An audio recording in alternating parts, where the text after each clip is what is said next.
Lecture 71 start करते हैं कैफ 1 का। जल्दी से इन एमसीक्यूज से जान छुड़ाएं। Which of the following does not appear in statement of change in equity? 384 384।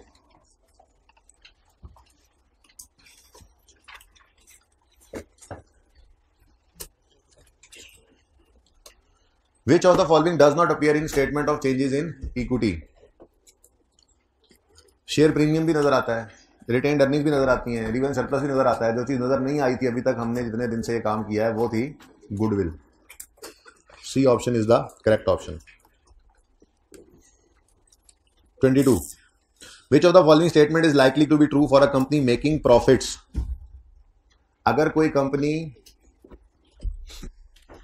Profits कमा रही है तो अगर वो कंपनी प्रॉफिट्स कमा रही है तो उसके ऑपरेटिंग प्रॉफिट्स होंगे, वो कह रहा है ए में, the operating profits will be less than profit for the year. Operating profit होते क्या हैं? आपने सेल्स में से कॉस्ट ऑफ सेल माइनस की, जीपी आ गया, इसमें से ऑपरेटिंग एक्सपेंसेस, ऑपरेटिंग एक्सपेंसेस कहते हैं सेलिंग एडमिन एक्सपेंसेस को, ये माइनस करें तो ऑपरेटिंग प्रॉफिट आ जाता है। फिर उसमें आप मतलब एक अगर और ब्रेक लगा लें तो उसके बाद फिर आप माइनस करते हैं इसके other expenses, finance cost, add करते हैं other income, profit before tax आ जाता है, फिर लेस करते हैं टैक्स, तो प्रॉफिट आफ्टर टैक्स पे पहुंचते हैं। ठीक है, तो ऑपरेटिंग प्रॉफिट का मतलब वो प्रॉफिट जो जीपी में से सिर्फ ऑपरेटिंग एक्सपेंसेस माइनस करने से आता है। अब वो कह रहा है जो कंपनी प्रॉफिट्स कमा रही है उस कंपनी के ऑपरेटिंग प्रॉफिट्स नेट प्रॉफिट से कम होंगे। अजीब सी बात है, ये तो हो ही नहीं सकता। वैसे ही ऑपरेटिंग प्रॉफिट्स में से माइनस होकर चीजें नेट प्रॉफिट तक आती हैं, तो ऑपरेटिंग प्रॉफिट तो ज्यादा ही होता है नेट प्रॉफिट से। ये तो बिल्कुल ही गलत बात है। Profit for the year will be greater than gross profit. GP कम होगा, ये ज्यादा होगा। अजीब अजीब बातें लिखी, अजीब अजीब लिखा। ऊपर क्या हुआ है? जो कंपनी प्रॉफिट कमा रही है उसके बारे में कौन सी लाइन सही है? पहली दोनों बिल्कुल सही नहीं है। ठीक है। तीसरी, retained profits at the end of year will be greater then share holders equity. पूरी इक्विटी से रिटेन्ड अर्निंग्स बढ़ जाएंगी? नहीं, तो अजीब सी बात है। फिर retained profits at the year end will be greater than retained profits at the beginning of year।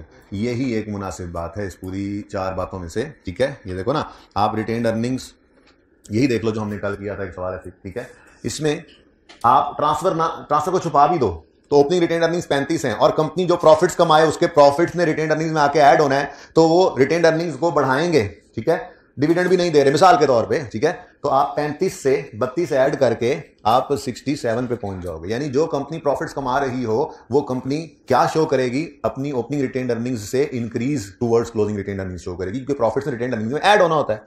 यानी जो कंपनी प्रॉफिट्स कमा रही हो उसकी closing retained earnings opening retained earnings से ज्यादा होती हैं। बात समझ आती है? तो यही यहां पर लिखा हुआ है, retained profits at the year end will be greater than retained profits at the beginning of year. किसके? The company which is making profits. ठीक है, ओके, तो सही है। तो फिर कौन सा ऑप्शन सही है? D. Done. Next, which of the following is not a component of statement of change in equity? Total comprehensive income, revaluation gain, amount of cash, dividend paid. देखो, टोटल कंप्रीहेंसिव इनकम टोटल वाले column में नजर आती है, profit जाता है retained earnings में, surplus वगैरह कोई है तो जाता है रिवेन्यू सरप्लस में, और फिर टोटल कंप्रीहेंसिव इनकम मैंने कहा था वो टोटल वाले कॉलम में नजर आती है। तो ये तो बिल्कुल टोटल कंप्रीहेंसिव इनकम, ये तो सारी की सारी रिटेन्ड अर्निंग में जाती होती हैं, अलग अलग जगह पे, पैट अलग और रिवेन्यू सरप्लस अलग। ये तो बिल्कुल है, ये तो है। वो कह रहा है not a component. Next, revaluation gain आए तो जाता है, नजर आता है रिवेन्यू सरप्लस में। Amount of cash that the company has on hand, cash and bank जो बैलेंस शीट में नजर आता है, क्या वो इक्विटी में नजर आता है? नहीं, यही लग रहा है। आखिरी है dividend paid to share, dividend भी नजर आता है। ठीक है, तो इसका मतलब C option is the correct one. 24, 25, 26 after EPS वाले हैं, उसमें preference shares, dividend, cumulative, non cumulative बातें हो रही हैं। ठीक है ना, वो भी हमने की नहीं। ईपीएस का टॉपिक में पूरा एक टेबल बना हुआ है जिसके अंदर ये डिफरेंट शेयर्स, फिर उनके आगे सारी डिस्कशन, वो जब समझा दूंगा तो फिर इंशाल्लाह मसला नहीं होगा। हाइब्रिड में सारे बच्चों ने टेस्ट दिया हुआ है जो बैठे हैं। अच्छा, next 27, what is the impact of dividend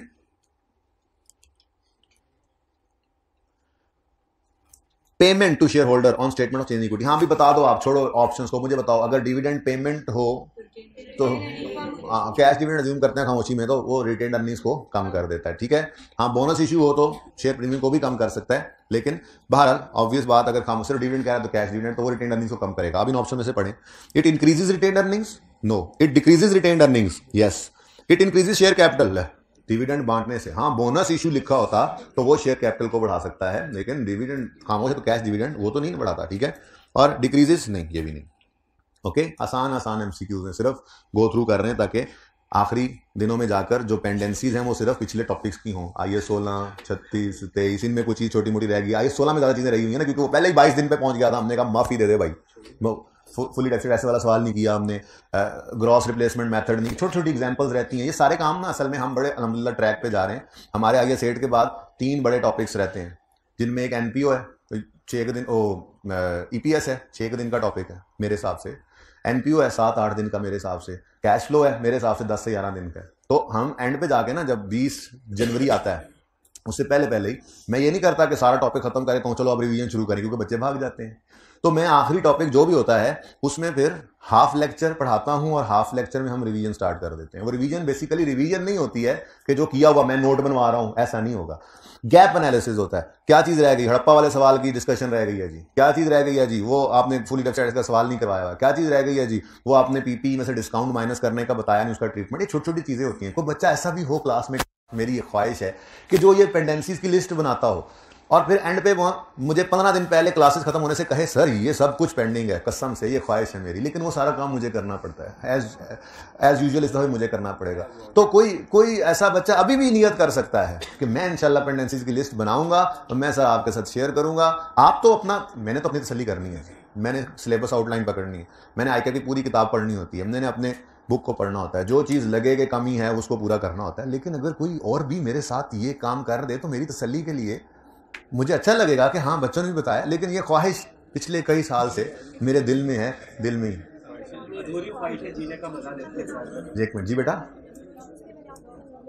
उस दिन नहीं, एक जगह लिखते रहो, क्योंकि वो एड्रेस भी तो होने हैं, ठीक है। स्टार PLC वाला सवाल डिस्कस होने से रहता है। देखो मतलब चीजें मुझे तो याद आ रही, ठीक है। आई कैन, आप लोग हैं तो इंशाल्लाह आप लोग अभी से नियत कर लें। जो पिछली आगे तो मैं कुछ छोड़ नहीं रहा हूं, अभी तो ऐसे रूटीन है सेंट इक्विटी से। देखो हम एक MCQ आसान मुश्किल सारे करते जा रहे हैं, ठीक है ना। तो पहले वाली कोशिश तो करेंगे, कहीं ना कहीं लिखी हुई किसी की होंगी चीजें, एक जगह पे लिस्ट बनाएंगे इंशाल्लाह। कौन कौन नियत करता है? कुछ भी रह ना जाए, कुछ भी रह ना जाए, हैं, इसको इंश्योर करना है। तो यार ICAP की वेबसाइट से किसी ने सिलेबस डाउनलोड करके भी कभी देखा है? प्लीज एक डाउनलोड करके रख लें, ठीक है। यकीन बेशक रखो, लेकिन पता तो होना चाहिए आपको भी, ठीक है। बाद में आप भी तो देखो कि ये सब कुछ था, हुआ या नहीं हुआ। ICAP की किताब आप एक नजर पढ़ लो, चैप्टर पूरा करो तो स्टेटमेंट ऑफ इक्विटी का टॉपिक हमने पूरा किया, उसको एक नजर सिर्फ रीड करो। यार इसमें कोई ऐसी चीज तो नहीं है जो हमने नहीं पढ़ी और किताब में, क्योंकि ICAP कहता है किताब में जो चीज है वो टेस्ट हो सकती है, निकल आई है, निकल सकती है, मैं भी इंसान हूं, निशान लगाओ, लिख लो। तो ये ऑनवर्ड्स के लिए तो ये तरतीब है, जो टॉपिक पूरा हो जाए मेरी तरफ से IAS 1 आज पूरा, ये स्टेटमेंट ऑफ इक्विटी पूरा हो जाना है। ये चैप्टर ICAP की किताब में से पढ़ना है आपने जाके, जब टाइम मिल जाए थोड़ा ऐसे बस रीड करना है, बस ऐसे गो थ्रू। हाँ डिविडेंड, हाँ शेयर राइट इशू, हाँ सारा कुछ आता है, हमें सब पता है, ठीक है। बस सही है, ये इंश्योर करोगे ना, आज से ऑनवर्ड्स तो करो। जो गुजर गया चलो वो तो गुजर गया, अब तो कर सकते हो ना ये, ताकि हम इंश्योर कर लें कि जो कुछ अब आगे तो किस्मत की बात है।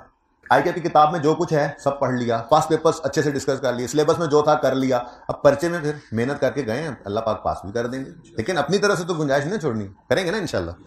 टाइम ज़ाया हो गया बहुत।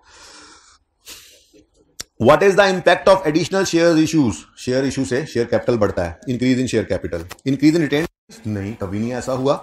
डिक्रीज इन शेयर इशू करने से शेयर कैपिटल डिक्रीज होता है क्या? नहीं। डिक्रीज इन रिटेन अर्निंग्स, अगर बोनस इशू लिखा होता तो हम शक में पड़ते कि रिटेन्ड अर्निंग्स कम होती हैं, लेकिन फिर उसका असर यह होता कि वो ऊपर लिखता 2, ऐसी दो चीजें, और शेयर कैपिटल भी बढ़ता, रिटेन्ड अर्निंग्स, वो फिर इस तरह का सवाल बदल जाता ना। इस करंट सवाल के अंदर तो फिर सिर्फ एक ही ऑप्शन बचता है कि इंक्रीज हो जाता है शेयर कैपिटल नए शेयर इशू करने से। Okay, number 29, Xavier issued 5,000 shares of its ₹10 par value to its shareholders. These shares were issued at a premium of 25. Correct journal entry क्या है? ये सिंपल, 5,000 शेयर इशू किए हैं, पार वैल्यू उनकी 10 थी, 25 रुपए पे की है तो 15 रुपए का प्रीमियम है। तो ये एंट्री आपको सिखाई हुई है। ये एंट्री कौन से ऑप्शन में पड़ी है देख लो, बाकी तीनों सही नहीं है, चेक कर लो। कितने बच्चों ने ये एमसीक्यू किए हुए हैं, माशाल्लाह। पढ़ने आप भी थोड़ा थोड़ा लग गए हैं, बता रहा हूं अभी से पढ़ना शुरू कर दो। ये भी मौका है पढ़ने का अभी से। ये कल वो वाली कल है जो सिबी वाले ग्रॉस प्रॉफिट के साथ मैंने लिखी हुई है, कल आई नहीं। ये वो कल है जो मैंने फुली डचेड एसेट के सवाल के साथ लिखी थी, कल करेंगे, अभी तक आई नहीं, अब एंड पे जाके आएगी। तो आप अगर कल करते हुए एंड पे ले गए तो फिर बहुत बोझ पड़ जाएगा। मैं तो करवा ही दूंगा छोटी मोटी चीजें, ये वो कल है। तो कल बड़ा खतरनाक है, आज से शुरू करना है, अभी से पढ़ना शुरू करना है, ठीक है भाई। बहुत बहुत बहुत फायदा हो जाएगा इससे आपको। ये 1.25 महीने की जो मेहनत है, जिसमें 40-45, बल्कि आइए सेट डाल देते हैं, 40-45-50 नंबर के करीब, 40 नंबर तो आ ही जाते हैं इसमें से, ये आपके बिल्कुल पक्के तैयार होंगे। आखिरी महीने में ये आपको हेल्प करेंगे रिवीजन के बाद, ठीक है। और जो पुराने टॉपिक्स हैं उन पे टाइम ज्यादा लगेगा आपका, इन पे नहीं लगेगा। ये अभी तैयार करो, इससे फायदा हो जाएगा। पास होने वाले बच्चे अब से पढ़ने लग जाओ। ये 1.5 महीना प्लस फरवरी का महीना जो घर पे बैठना है, ये थोड़ा सा अपनी रूटीन आगे पीछे कर लो, आराम, खेलना कूदना। उसके बाद इंशाल्लाह मार्च के अंदर पर्चों के बाद वेव स्किल कर लेना, करोगे ना इंशाल्लाह जी। Dynasty issued 1 million rupees 10 share. भाई ये इस तरह से ना लिखा हो, ये समझना सीखें।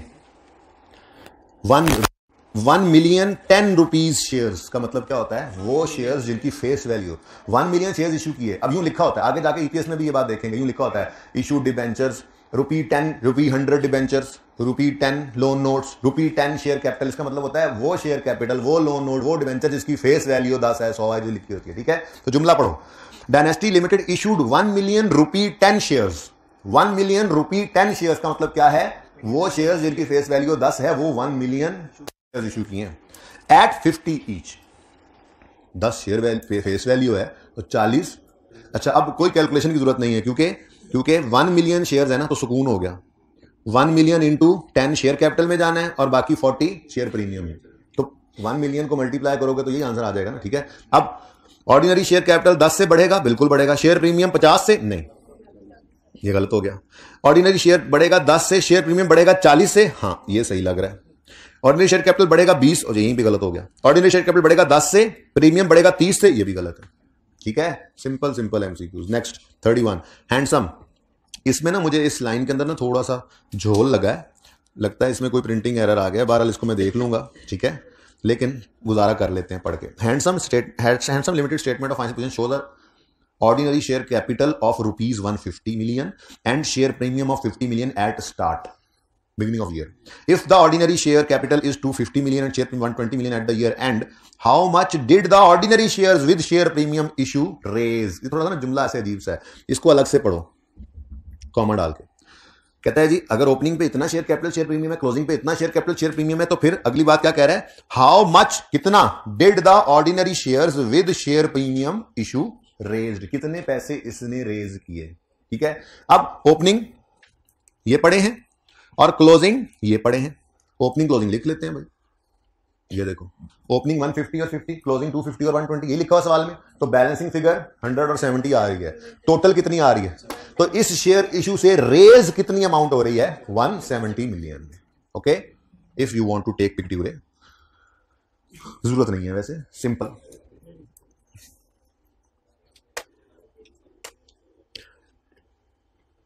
मैंने सोचा था आज क्वेश्चन बैंक 3 भी करवाऊंगा और 2 भी करवाऊंगा और पास पेपर दोनों डिस्कस भी करूंगा, लेकिन सिर्फ क्वेश्चन बैंक 3 ही हुआ है। वो भी पूरा नहीं हुआ, मतलब हो गया है तकरीबन, बाकी वो आपने करना है। क्योंकि जर्नल एंट्रीज रहती थी, मैं उन पे चला गया। मैंने सोचा था जर्नल एंट्रीज 2-4 मिनट में समझा के साइड पे कर दूंगा, लेकिन फिर मुझे लगा कि नहीं, ये समझ आनी चाहिए सही तरह से। तो मुझे लगता है कि वो 20-25 मिनट लग ही गए थे उनको भी, चले, पर समझ आ गई। बाकी समझ आ जाना इज इंपॉर्टेंट, ठीक है।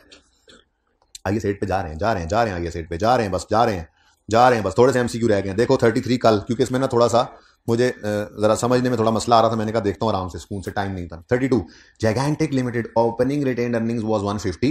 It made a net profit for the year 30. During the year, ordinary dividend ₹50 पैसा पर share was paid on 40 million ordinary shares. वैसे तो आपको मैंने कहा हुआ है कि ऐसी सूरत में आपने इसको परसेंटेज में कन्वर्ट करना होता है, तो 0.5 डिवाइडेड बाय, ये पता ही कोई नहीं, सवाल में कहीं फेस वैल्यू गिवन नहीं थी, ठीक है, कोई मसला नहीं है।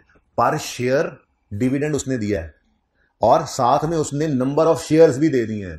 वरना शेयर कैपिटल को डिवाइड करते हैं फेस वैल्यू से तो नंबर ऑफ शेयर्स आ सकते हैं, वो फेस वैल्यू होती तो शेयर कैपिटल निकालते परसेंटेज, जो तरतीब थी वो नहीं लग सकी, कोई मसला नहीं, गुजारा तो कर सकते हैं, सिंपल सी बात है। पर शेयर डिविडेंड दिया और नंबर ऑफ शेयर्स बता दिए तो पूरा टोटल डिविडेंड निकल सकता है, नहीं निकल सकता, नंबर ऑफ शेयर्स को मल्टीप्लाई कर देंगे डिविडेंड पर शेयर से, ठीक है। तो वो क्या कह रहा है, 8 आने पर शेयर हमने पे किया, 0.5 रुपीज दिए है ना, आधा पैसा आधा रुपया, ठीक है। तो 0.5 rupees per share was paid on 40 million ordinary shares, ठीक है। तो फिर ये डिविडेंड कैसे निकलेगा, अब 0.5 रुपीज है और शेयर्स कितने हैं 40 मिलियन शेयर्स इंटू रुपीज 0.5, तो ये कितना बन गया 20 मिलियन रुपीज का डिविडेंड बनता है। अब वो कहता है what was the retained profit for the year, तो opening given profit for the year भी गिवन 30 मिलियन और डिविडेंड भी निकाल लिया 20 मिलियन, तो क्लोजिंग पे आ सकते हैं, वेरी सिंपल।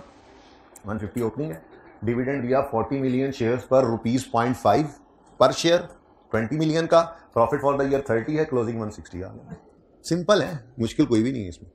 तो 160 मिलियन का ऑप्शन बी है, ठीक है, सही है।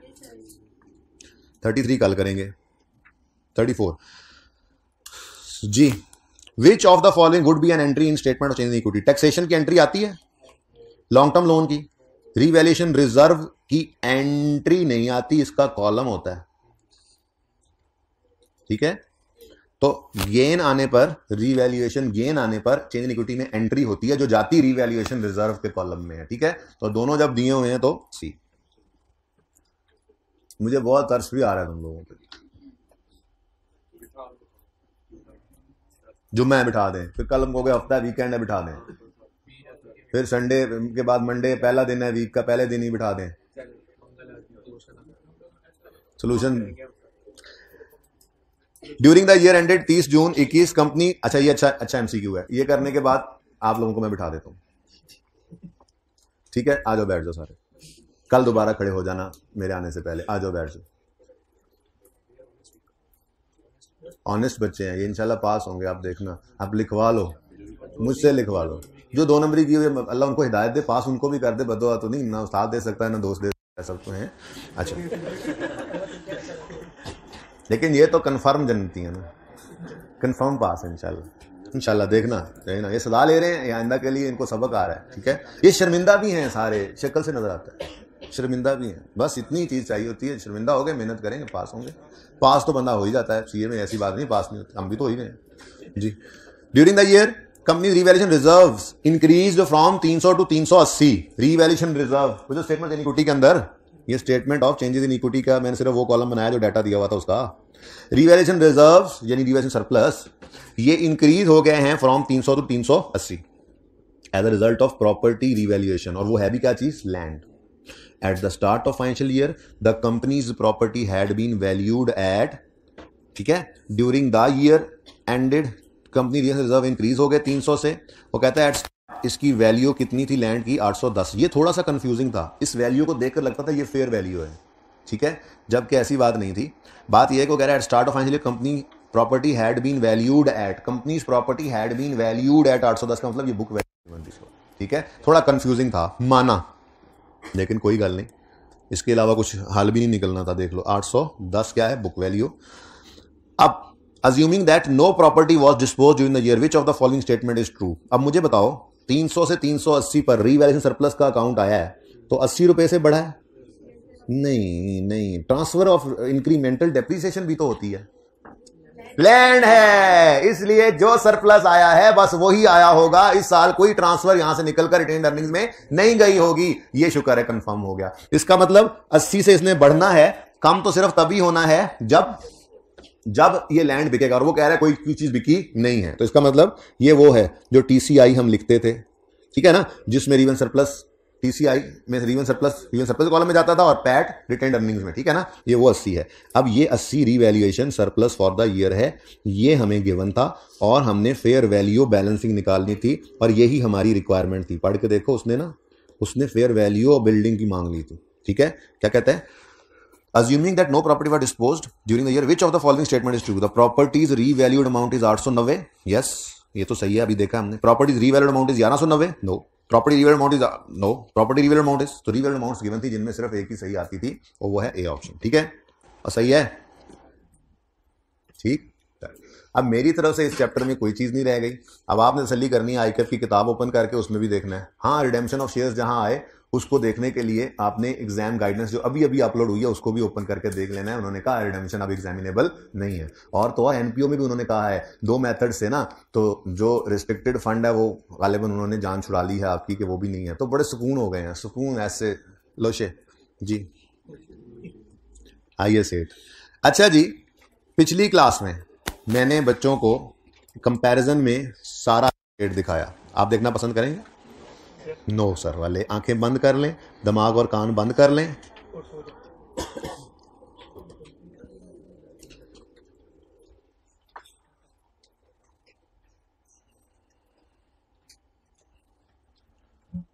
ये IS8, ठीक है। अगर अकाउंटिंग पॉलिसी चेंज हो तो जिस साल में खड़े हैं उस साल को नहीं, बल्कि जहां से वो पॉलिसी अप्लाई की है वहां से सही करके आना है। ये प्रैक्टिस क्वेश्चन 1 है हमारा, जो अभी आज भी ओपन होता रहा साथ साथ, ठीक है। प्रैक्टिस क्वेश्चन 1, हम 3 में खड़े थे, पॉलिसी बदली और उसको रिट्रोस्पेक्टिवली अप्लाई किया 2001 से। इनकम स्टेटमेंट हमने बनाई 2 साल की, चेंजेस इन इक्विटी हमने बनाई 2 साल की, बैलेंस शीट हमने बनाई 3 साल की। ये बात हो गई खत्म। अब आए नोट पर, तो नोट में भी इनकम स्टेटमेंट 2 साल की और बैलेंस शीट 3 साल की बनाए। अकाउंटिंग पॉलिसी का change. Wonder limited, question bank 1, इसमें प्रायर ईयर एरर पकड़ा था, उसकी करेक्शन थी। प्रायर ईयर एरर करेक्शन थी, तो नोट की तरफ बाद में आते हैं। पहले इनकम स्टेटमेंट बनाएंगे 2 साल की, चेंजेस इन इक्विटी बनाएंगे 2 साल की। खड़े कहां हैं? 15 में। तो 14 और 15 की इनकम स्टेटमेंट, 14 और 15 की चेंज इन इक्विटी और 13, 14, 15 की बैलेंस शीट 3 साल की। वहां पर उसूल वही है, ठीक है। लेकिन जब नोट में आए तो नोट में आकर जिस साल में खड़े हैं उस साल को प्रेजेंट नहीं करना। ये लिख के इसलिए काटा था कि ये याद भी रहे और जरा रिवीजन उस वक्त चल रही थी तो जरा एक जैसा काम हो जाए, ठीक है। असल पता है क्या है, अकाउंटिंग पॉलिसी का चेंज जो है स्टैंडर्ड कहता है उसके असरात करंट ईयर पे भी बताओ कि जो पॉलिसी बदली है उससे हमारे करंट ईयर पे क्या असरात पड़े हैं। लेकिन ये मेरे बच्चों एरर है। इस साल की फाइनेंशियल स्टेटमेंट्स हमारे हाथ में है और हम यूजर को क्या बता रहे हैं, हमने ये गलती की थी ड्राफ्ट में, फिर हमने इस गलती को सही किया है और आपके पास सही वाली आई है। यार बेवकूफो, गलती अपनी बताते फिर लोगों को। अभी आपके हाथ में फाइनेंशियल स्टेटमेंट्स हैं, तो फाइनेंशियल स्टेटमेंट्स बनने के बाद ऑडिटर आके चेक करता है, खुद गलतियां पकड़ते हैं, वो गलतियां पकड़ते हैं, गलतियां सही होती हैं। उस साल के अंदर तो बहुत सारी गलतियां होती हैं, तो क्या सारी गलतियां यहां पर लिख के बताते हैं हम? बात समझिए। पॉलिसी चेंज का एक इंपैक्ट दिखाना चाह रहा था स्टैंडर्ड, उसने करंट ईयर को भी नोट में दिखाया, लेकिन एरर करेक्शन के नोट के अंदर करंट ईयर को प्रेजेंट हमने नहीं करना, ठीक है। तो इसका मतलब फिर इस नोट में आके इनकम स्टेटमेंट 15 में खड़े हो तो सिर्फ नोट के अंदर 14 की प्रेजेंट होगी, और बैलेंस शीट की जब आइटम्स पे आओगे तो 15 में खड़े हो तो 14 और 13 आएगी। वो अलग बात है कि 13 में हमारे पास कोई डाटा था नहीं इस सवाल का, वरना उसूल के तौर पे ये 3 ही है, ये 2, जैसे ये 2 थे और ये 3, ये भी 2 और 3। लेकिन एरर करेक्शन नोट में करंट ईयर को हमने प्रेजेंट नहीं करना। ये मैंने घर पे बैठ के बना लिया था तो इकट्ठा कर दिया, ठीक है। और तीसरी चीज जो है इस टॉपिक की वो क्या है, चेंज इन एस्टीमेट का नोट, और वो तो बहुत सिंपल है, वो हमने बचपन से कई बार बनाना सीखा हुआ है। बस इसमें अब रेसिडुअल वैल्यू को मैंने इनपुट करना है किसी वक्त में, आज तो नहीं हुआ, कल में छोटा सा सवाल करवा लूंगा, प्रैक्टिस क्वेश्चन में पढ़े मैं 1-2 आपको होमवर्क में दे दूंगा, ठीक है। हमने चेंज इन एस्टीमेट का नोट बनाना सीखा हुआ है, लेकिन सिर्फ लाइफ वगैरह बदलती थी या मेथड बदलता था, अभी तक रेसिडुअल वैल्यू नहीं बदली थी। वो बदलेगी तो उसके असरात होंगे, क्योंकि रेसिडुअल वैल्यू बदलने से डेप्रिसिएशन बदलती है, तो उसके असरात वो देखेंगे इंशाल्लाह। बहरहाल IS8 बस यही है, ठीक है। ये आपके सामने है। IS8 में ये 3 चीजें, एक बच्चा कहने लगा सर जो हम पढ़ रहे हैं IS8 में वो ये 3 चीजें, मैंने कहा नहीं IS8 में है ये 3 चीजें, इसका नाम पढ़ लो, ठीक है। Accounting policy change retrospectively apply होगा, prior year error correction retrospectively restate होगा, ये अप्लाई नहीं होती, रीस्टेटमेंट होती है, ठीक है ना। ये थोड़ा सा अंग्रेजी में पढ़ेंगे, ये बेसिकली ना मैं थ्योरी पढ़ा रहा हूं, आपको पता नहीं लग रहा, ठीक है ना। तो हम सारा कुछ करेंगे, जब थ्योरी पे जाएंगे हाँ ये भी पढ़ लिया, हाँ ये इसी को सामने रख लेंगे, थ्योरी पढ़ते जाएंगे, ठीक है। तो चेंज इन पॉलिसी अगर हो तो रिट्रोस्पेक्टिवली अप्लाई करके लाते हैं, रिट्रोस्पेक्टिव एप्लीकेशन कहते हैं। जहां तक जा सको मुमकिन वहां से सही करके लाओ, चेंज करके लाओ। प्रायर ईयर एरर पकड़ा गया है तो जिस साल में पकड़ा गया वहां से सही करके आओ, इसको कहते हैं रिट्रोस्पेक्टिव एप्लीकेशन, नहीं रीस्टेटमेंट। MCQs हैं इसके ऊपर, इस तरह से बन जाते हैं ये भी बात MCQ में आ जाती है। एरर लिखकर नीचे कहेगा रिट्रोस्पेक्टिव एप्लीकेशन या रिट्रोस्पेक्टिव रीस्टेटमेंट। अब जो रिट्रोस्पेक्टिव रीस्टेटमेंट लिखेगा उसका MCQ सही है, जो एप्लीकेशन को टिक कर देगा वो गलत है, समझ रहे हो। तो पॉलिसी चेंज तो रिट्रोस्पेक्टिवली अप्लाई होगी, और प्रायर ईयर एरर हो तो रिट्रोस्पेक्टिवली रीस्टेटमेंट होगी। ठीक है। और अगर चेंज इन एस्टीमेट होगा तो वो प्रोस्पेक्टिव एप्लीकेशन है, मतलब जिस साल खड़े हो उसको सही करो और फ्यूचर ईयर्स को सही करते जाओ। ठीक है, ये आपका ये सेट। इकट्ठी पिक्चर लेना चाहे कोई तो ले सकता है। ये एक तरह की समरी है आई सेट की।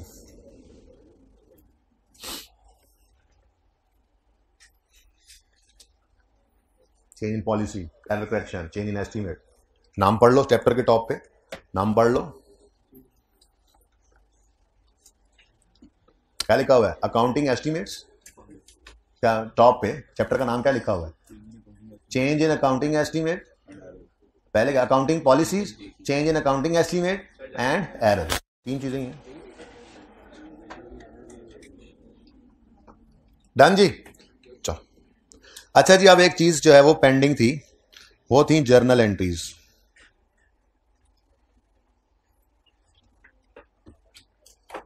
ये जो जर्नल एंट्रीज आपने वर्किंग 1 में देखी हैं बच्चों, ये जर्नल एंट्रीज वो रिक्वायरमेंट वाली जर्नल एंट्रीज नहीं है।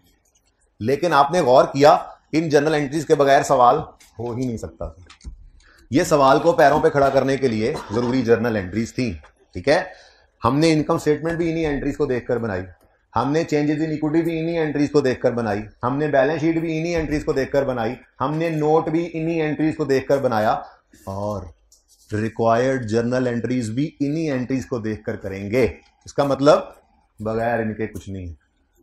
ठीक है, और ये काम आईए सेट में नहीं पहले पढ़ लिया हुआ है, ये बड़ा सुकून है। ठीक है, आईए सेट तो आपके सामने आ ही गया, नोट शोट री स्टेटमेंट ये वो सारा कुछ। ठीक है, अब यही जर्नल एंट्रीज को यूज करना है ना जी। ठीक है, तो ये जर्नल एंट्रीज को यूज करने के लिए मैंने जरा दोबारा कॉपी पेस्ट किया यहां पे। ठीक है, अब देखें, प्रॉब्लम समझें।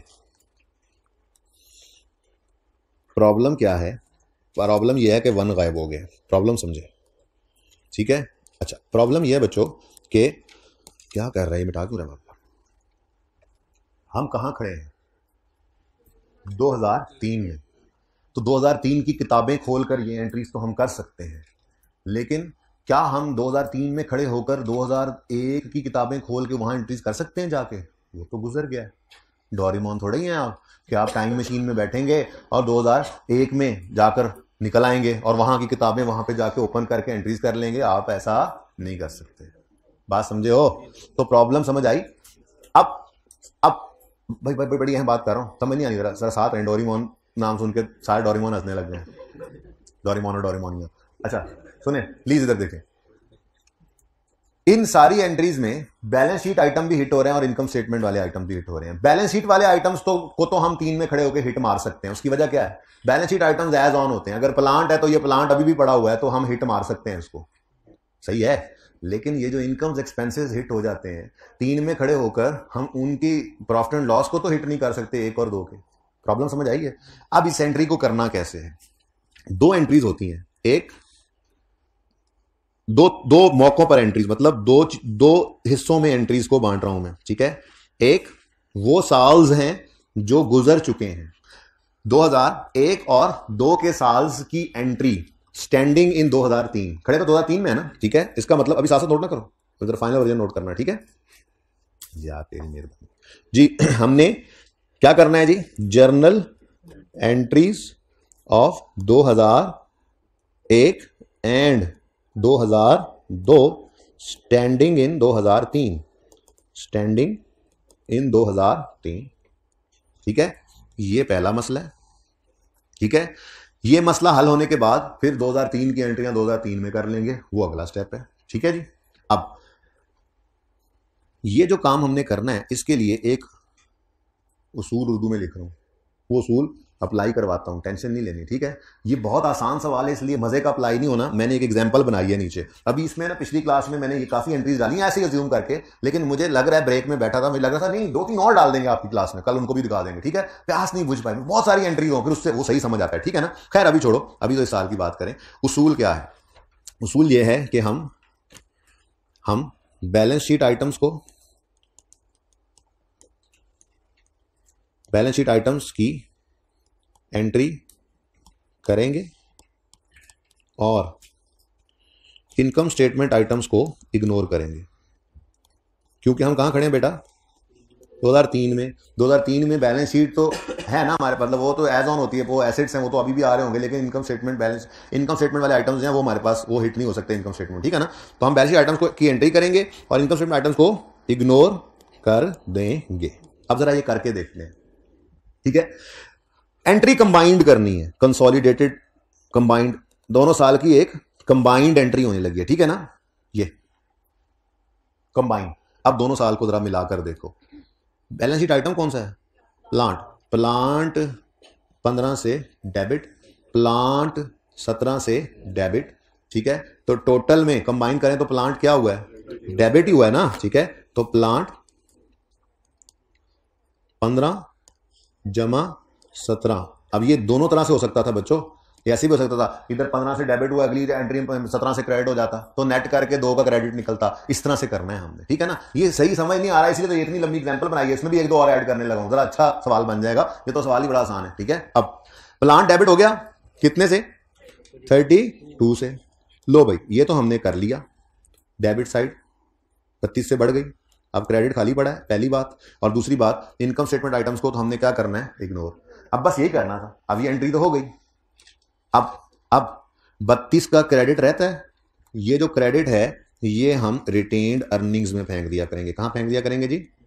Retained earnings, balancing figure. तो ये हमने क्या किया, हम बैलेंस शीट आइटम्स की एंट्री करेंगे और इनकम स्टेटमेंट को इग्नोर कर देंगे, और बैलेंसिंग फिगर को, और बैलेंसिंग फिगर, ये बहुत आसान है इसलिए समझ नहीं आ रहा, मजे की बात, मुश्किल में ज्यादा अच्छी समझ आएगी, अभी देखना, ठीक है। और बैलेंसिंग फिगर को रिटेन्ड अर्निंग्स में फेंक देंगे, फेंक देंगे जी। ये उसूल लिख लीजिए अपने पास कहीं, ठीक है जी। उसके बाद फिर इसको अप्लाई करते हैं, ठीक है। ये मैंने क्या किया है, 2003 में खड़े होके पिछले साल की एंट्री की है, ठीक है। तो पिछले साल जितने भी हैं, 2, 3, 4, 5, 10, 50, 100 साल जितने भी हैं, उनकी एंट्री कंबाइंड करनी है। और कंबाइंड एंट्री का तरीका क्या है? हमने बैलेंस शीट आइटम्स की एंट्री करनी है, इनकम स्टेटमेंट आइटम्स को इग्नोर करना है, और एंट्री को बैलेंस करने के लिए रिटेन्ड अर्निंग में। अच्छा अब पता है क्या मसला था असल में, जरा डीप डाउन जाके बात लॉजिकली भी समझ लेना। खड़े हम 2003 में, 2001 और 2 में एक ऐसा मामला हुआ जिससे 15 और 17 से एक्सपेंस क्रेडिट यानी कम हुआ। एक्सपेंस का कम होना प्रॉफिट को बढ़ाता है, लेकिन प्रॉफिट एंड लॉस अकाउंट हमारे पास है नहीं, पर प्रॉफिट्स तो बैलेंस शीट में आए पड़े हैं ना। कहां? रिटेन्ड अर्निंग्स में, तो उनको हिट कर देंगे। अब एक्सपेंसेस सुन लो, ये अहम बात है, नोट भी हो जाएगा, सुनना ज्यादा अहम था, मैंने इतनी लंबी कहानी बोली है, रोक दो लिखना फजूल लोगों, बड़ी अहम बात हो रही है, सुनो फिर से। अब स्टॉप, रिवाइंड, स्टॉप, प्ले। मैं ये कह रहा हूं कि 2003 में खड़े हैं, 2002 और 1 में एक ऐसा मामला हुआ था जिससे एक्सपेंस 15 और 17 टोटल 32 रुपए से क्रेडिट यानी कम हुआ। लेकिन हमारे पास, कुछ बच्चे भी नोट कर रहे हैं, अल्लाह उन्हें हिदायत दे, हमारे पास 2001 और 2 का प्रॉफिट एंड लॉस अकाउंट नहीं है, लेकिन हमारे पास 2001 और 2 के प्रॉफिट्स का इंपैक्ट तो आया पड़ा है। कहां पे? बैलेंस शीट में, रिटेन्ड अर्निंग्स में। तो हम प्रॉफिट के ऊपर होने वाले इस इंपैक्ट को रिटेन्ड अर्निंग्स पे डाल देते हैं। अब एक्सपेंसेस पिछले 2, 3, 4, 5, 10, 15 जितने भी साल थे, ठीक है, उन साल में एक्सपेंसेस टोटल 32 रुपए से क्या हुए हैं? क्रेडिट। ये ऑपोजिट भी हो सकता था, कोई डेबिट क्रेडिट नेट भी हो सकता था, ठीक है ना। तो 32 से क्या हुए हैं? क्रेडिट। एक्सपेंस कम हुआ है, एक्सपेंस के कम होने से प्रॉफिट बढ़ता है, तो प्रॉफिट का बढ़ना रिटेन्ड अर्निंग्स को भी बढ़ाता है। रिटेन्ड अर्निंग्स की नेचर क्रेडिट है, तो क्रेडिट नेचर की चीज बढ़े तो क्या होती है? क्रेडिट। तो काम तो वही हो गया, काम वही किया है, लेकिन इस तरीके से नहीं करना, ये तो गड़बड़ कर देगा। ये तो इस एक्सपेंस वाले आइटम को भी देखना पड़ेगा, इनकम बढ़ रही है, एक्सपेंस बढ़ रहा है, एक्सपेंस कम हो रहा है। भाई नहीं, आसान काम है, आसान काम। बैलेंस शीट के जितने एसेट्स, लायबिलिटीज जो भी हैं, वो सारे के सारे उठाओ, उनकी एंट्री करो, और बैलेंसिंग फिगर को कहां फेंक दो? रिटेन्ड अर्निंग्स में। ठीक हो गया? Second step. अगला काम क्या है? Journal entries of 2000। अब जर्नल एंट्रीज ऑफ 2003 हमने करनी है, और स्टैंडिंग इन 2003 ही करनी है। अब ये तो अपने साल की एंट्रीज है, अब क्या इनके भी प्रॉफिट एंड लॉस आपके पास नहीं है? तो फिर जंगलों में निकल जाएं, ठीक है। स्टैंडिंग इन 2000, ठीक है बच्चों। तो ये तो भाई अपना साल है, ओके। तो बोलो तो इस साल की एंट्रीज तो हम इसी साल में खड़े होकर कर सकते हैं ना। तो ये जो हिस्सा होगा, यानी जिस साल में हम खड़े हैं, ये वाला साल जो होगा, इसमें कुछ कंबाइन नहीं करना, कोई ऐसा रूल नहीं लगाना, बल्कि आपने कंट्रोल सी करके कंट्रोल वी कर देना है। क्या मतलब, कॉपी करना है और पेस्ट करना है। ठीक है जी, कॉपी स्लैश पेस्ट, यानी जैसी एंट्रीज 2003 वाली पड़ी हैं वर्किंग में वो एज इट इज उतार के यहां लिख लेनी है। और वो कितनी, एक ही एंट्री है, और वो क्या है, प्लांट डेबिट और इंटरेस्ट एक्सपेंस क्रेडिट। भाई 2003 है ना, अब एक्सपेंस आ सकता है, तो 9 और 9। ठीक है, तो ये तो आपको समझाने के लिए मैंने ऐसे करके सारी बात की। पर्चे में ये तस्वीर बाद में, चलो तस्वीर ले लो, पहले तस्वीर ले लो, इसकी तस्वीर ले लो, नोट नहीं करना, तस्वीर लें फिलहाल, बाद में नोट करना हो देख लेंगे, अभी मैं बात पूरी नहीं की ना। ये एक अलग थलग से उसूल बन गया ना, इसलिए इसकी तस्वीर कह रहा हूं ले ले। ये अप्लाई करते हैं हर सवाल पे। ठीक हो गया। अब ये ऐसे थोड़ी है कि हम यूं करके एंट्रीज उठाएंगे और फिर ऐसे कॉपी पेस्ट और कंबाइन, नहीं। अब पर्चे के अंदर क्या करना है, पर्चे में तो ये वर्किंग हुई पड़ी है, जिस वर्किंग से हमने इनकम स्टेटमेंट बनाई, चेंज इक्विटी बनाई, बैलेंस शीट बनाई, नोट बनाया और फिर एंट्रीज करने लगे हैं। अब हम खड़े हैं 2003 में, तो 2003 में खड़े होकर एक और दो को क्या करेंगे, कंबाइन। अब डायरेक्ट करना है यहां पे। ठीक है, तो पहली एंट्री होगी प्लांट डेबिट। अब यहां से देखो, प्लांट डेबिट 15 से, प्लांट डेबिट 17 से, तो नेट में प्लांट डेबिट ही हुआ, टोटल 32 से। हमने यहां पर एंट्री लिखी, प्लांट डेबिट 15 जमा 17, टोटल 32 से। ठीक है, और बस कहानी खत्म। एसेट बैलेंस शीट आइटम सिर्फ ये एक ही था, प्लांट, उसको लिख दिया। तो दूसरा इंपैक्ट रिटेन अर्निंग्स, और इसके साथ बैलेंसिंग जरूर लिख देना। ये हमने बैलेंसिंग निकालना है बच्चों, खुद से जबानी नहीं सोचने लग जाना। मल्टीपल चीजें आएंगी तो मसला होगा उसमें, इसमें तो चलो नजर आ रहा था। तो ये 32, ये पर्चे के अंदर ऐसे चल रहा है काम। ठीक है, एक एंट्री ये हो गई। दूसरी एंट्री जो उन्होंने रिक्वायर की है, अब 2003 की एंट्री करनी है, स्टैंडिंग इन 2003, कोई अंग्रेजियां लिखने की जरूरत नहीं है, वो आपको समझा दिया वो जो जहां पे समझाना था। ठीक है ना, यहां पे बस एज इट इज वो एंट्री उठाओ, प्लांट डेबिट और इंटरेस्ट एक्सपेंस क्रेडिट 9 रुपए से। ठीक है जी, ये दो एंट्रीज, ये हमारी रिक्वायरमेंट थी, रिक्वायरमेंट ई। ठीक है जी, सही है। तो ये अपने सवाल का हिस्सा बना लें, रिक्वायरमेंट ई रहती थी, ये पर्चे में लिखनी है और ये वहां से देखकर ऐसे लिख लेंगे। ठीक हो गया, जल्दी से इसको लिख लें आप, ताकि फिर मैं जरा सवाल को मुश्किल करूं। लेवल का सवाल बनाए ना, नहीं तो अभी लेवल इसका वो नहीं है।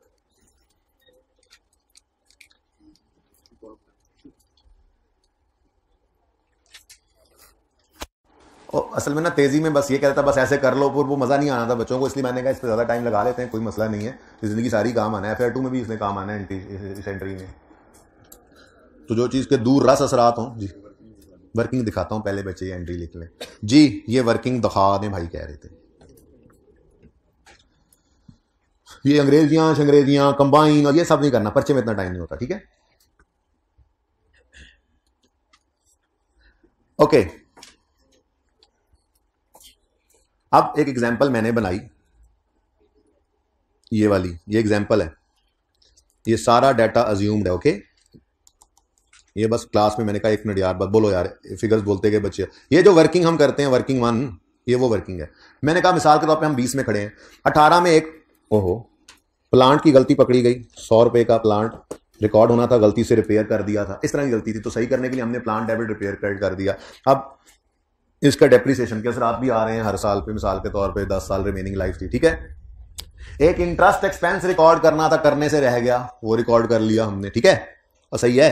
एक आधी एंट्री इधर और करते हैं, 18 के अंदर हमने और उलझा देते हैं इसको। एक सेल रिकॉर्ड करनी थी, नहीं की, डेटर डेबिट सेल्स क्रेडिट 55 रुपये, वो भी 55, इधर भी 35 रुपये।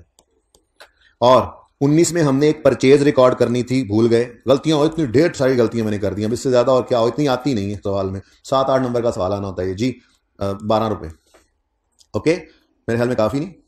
चलो, अब हम खड़े हैं 2020 में, अब आएगा ना मजा। ठीक है, आप मुझे जर्नल एंट्रीज कर दो, ये काम हुआ फिर। चलो जल्दी करो, जर्नल एंट्रीज करनी है 2018-19 की स्टैंडिंग इन 20, और फिर 2020 की स्टैंडिंग इन 20। छेती छेती करें, आपके पास पूरा 1-2 मिनट। ये वर्किंग है, सब कुछ सही कर दिया हमने, ये वर्किंग है जिससे हमने इनकम स्टेटमेंट बनानी है, चेंज इक्विटी बनानी है, बैलेंस शीट बनानी है, नोट बनाना है, और अब एंट्रीज कर रहे हैं। ये वाली स्टेज है ना, ये सब कुछ हो गया, ये वाली स्टेज है। ठीक है जी, ये सवाल कोई नहीं, ऐसा सवाल था ही कोई नहीं जिसमें इतनी चीजें आए, ना पास पेपर में, ना क्वेश्चन बैंक में, ना प्रैक्टिस क्वेश्चन में, तो इसलिए सवाल जल्दी जल्दी बना लिया हमने। इतनी चीजें नहीं आती हैं, 1-2 आइटम, 2-3 मैक्सिमम, किसी साल में 3 आ गए।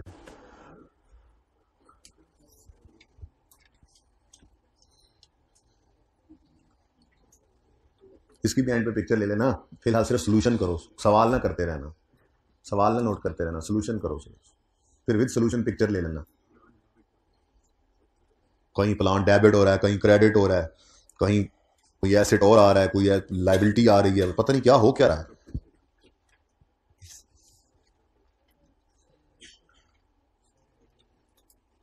मैं तो कहता हूँ 19 में एक और इंटरेस्ट पे चल रहे हैं।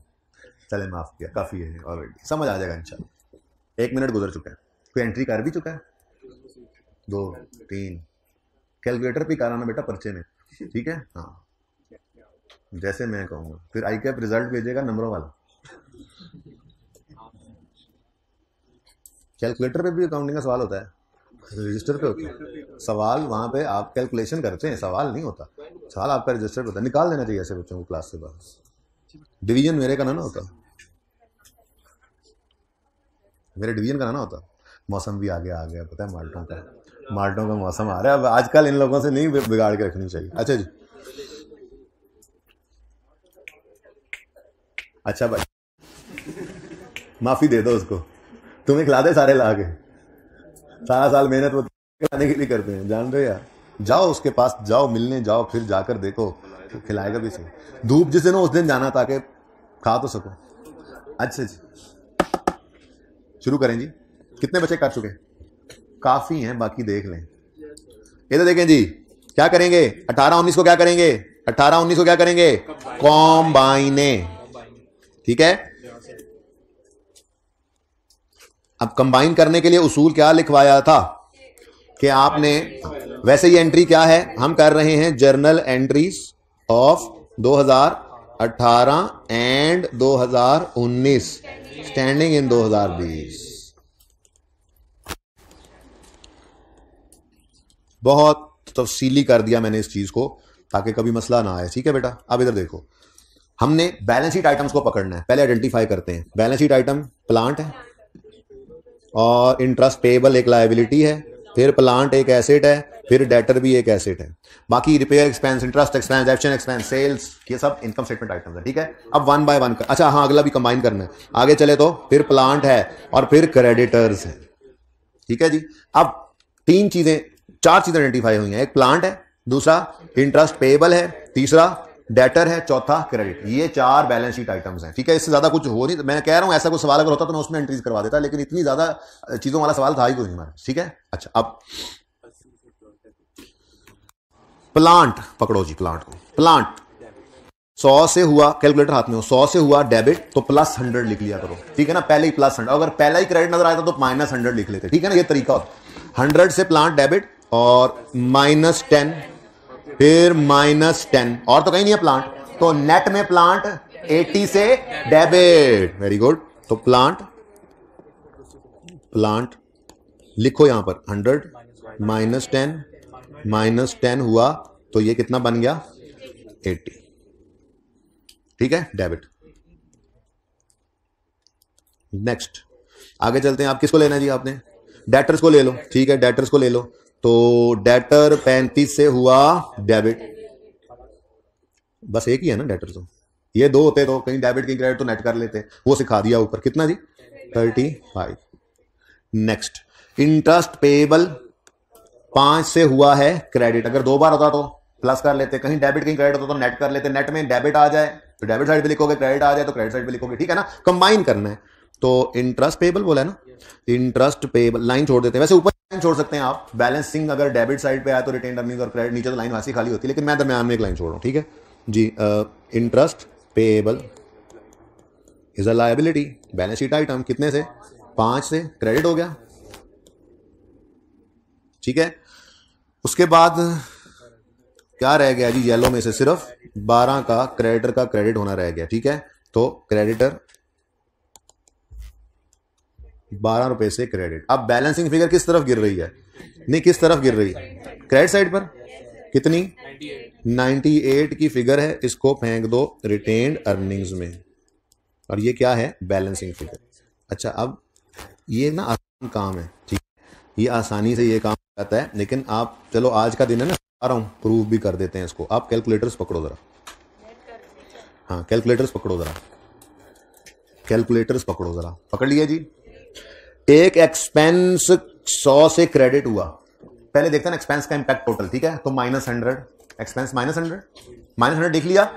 फिर एक एक्सपेंस वो बाद में एंड पे देखेंगे, फिर प्लस मैं लिखता भी जाता हूं एक्सपेंस, ये एक्सपेंस की बात हो रही है, एक्सपेंसेस या इनकम, ठीक है ना। फिलहाल एक्सपेंस है, ठीक है। एक्सपेंस क्रेडिट हुआ 100 से, ठीक है, कम हुआ। आगे एक्सपेंस मैं इंटरेस्ट रेट वो नहीं लिखा, ठीक है, 5 बढ़ गया, एक्सपेंस बढ़ गया। फिर एक्सपेंस 10 से बढ़ गया। फिर इनकम 35 से बढ़ गई, इनकम प्लस, इसको अलग रख लेते हैं, इनकम प्लस 35, ऐसे ही है ना, क्रेडिट हो रही है। उसके बाद आगे बढ़ो, एक्सपेंस 10 से बढ़ा, फिर एक्सपेंस ही है, परचेज भी 12 से बढ़ा, तो एक्सपेंस प्लस 10, फिर एक्सपेंस प्लस 12, आगे बढ़ो, कितना मुश्किल काम है। फिर एक्सपेंस 20 से बढ़ा, फिर एक्सपेंस 10 से बढ़ा, प्लस 20, खैर जा, हाँ सही कह रहा है, सही कह रहा है भाई, वो बाद में देखते हैं, वो तो वैसे ही करंट है, करंट में तो वैसे ही करंट होता है बड़ा। अच्छा इधर देखो आप, नेट में बताओ एक्सपेंसेस 63 से कम हो रहे हैं और इनकम 35 से बढ़ रही है, तो फिर अगेन क्या बन गया, नेट, नेट में एक्सपेंस गड़बड़, कोई गलती की है। देखो एक्सपेंस का कम होना प्रॉफिट को, अलग रखो, एक्सपेंस का कम होना प्रॉफिट को बढ़ाएगा, एक एक करके -63 ये ऐसे, और ठहर जाओ, और ये इनकम अकेली है, ये ऐसे। अब आओ रूल 1, वो बचपन वाला, एक्सपेंस के कम होने से प्रॉफिट बढ़ता है, एक्सपेंस कम हुआ तो प्रॉफिट बढ़ गया, कितने से, 63 से। और आगे इनकम के बढ़ने से प्रॉफिट बढ़ता है 35, तो टोटल में प्रॉफिट बढ़ गया 98 से। प्रॉफिट का बढ़ना रिटेन्ड अर्निंग्स को बढ़ाएगा, यानी रिटेन्ड अर्निंग्स क्रेडिट। अब हुई 98 से ही है, लेकिन इतनी लंबी एफर्ट के बाद ये काम नहीं करना हमने, ठीक है। और भाई सही है, 98 पे पहुंचे ना, कैसे खप खप के, गलती के चांसेस अलग, तो भाई ये काम नहीं करना, ठीक है। ये काम बिल्कुल भी, ये सिर्फ प्रूव करना था आपको कि बात वही हो रही है जो आप चाह रहे हैं कि हो, लेकिन तरीका आपको आसान दे दिया। एसेट्स और लायबिलिटीज की एंट्रीज करोगे उठा के, इनकम्स एक्सपेंसेस को इग्नोर करोगे, बैलेंसिंग फिगर जिस तरफ आए आंखें बंद करके उसके आगे लिख दो रिटेन्ड अर्निंग्स। डेबिट साइड पे आए तो मतलब लॉसेस ज्यादा होंगे, वो कम कर रही होगी, ठीक है। और अगला काम क्या है, ये एक एंट्री है, यानी पिछले जितने साल भी होंगे उनकी एंट्री एक ही होगी, एक एंट्री होगी। लेकिन जो करंट ईयर है उसकी जितनी एंट्रीज पड़ी हुई हैं वो कॉपी पेस्ट है, वो 2 है, 3 है, 4 है, 10 है, वो सारी लिखनी पड़ेंगी, पर पीछे जितने मर्जी साल हों उनकी एंट्री कंबाइन करनी है, ठीक है। उसके बाद अगला काम क्या है जी हमारा, जर्नल एंट्रीज ऑफ 2020, स्टैंडर्ड 2020, ठीक है। तो वो तो कॉपी पेस्ट है, ठीक है। ये सारी एंट्रीज क्या किया करते हैं जी हम, कॉपी पेस्ट, ओके। तो ये एज इट इज उठाकर यहां पर ले आएंगे, ठीक हो गया बच्चों, as it is copy paste. बोलो भी जल्दी से, परचेज डेबिट क्रेडिटर, बगैर सोचे समझे, परचेज डेबिट क्रेडिटर्स कितने से, 20 से। Next debtor debit sale credit कितने से, ये तीसरी entry, debtor debit sales credit कितने से जी, 55 से। और अब तो समझ आ गई होनी चाहिए मेरे को। और आखिरी एंट्री डेप्शन डेबिट, बस वो एज इट इज उठाकर लिखनी, depreciation expense debit PPE credit 10। ये मेरी एज्यूम्ड फिगर्स नहीं भाई, तो सवाल नहीं है ये, ओके, सवाल बना दिया। तो ये काम ना मैं लिख के काटने की बजाय मैं चाह रहा हूं इसको मैं मिटा ही दूं, क्योंकि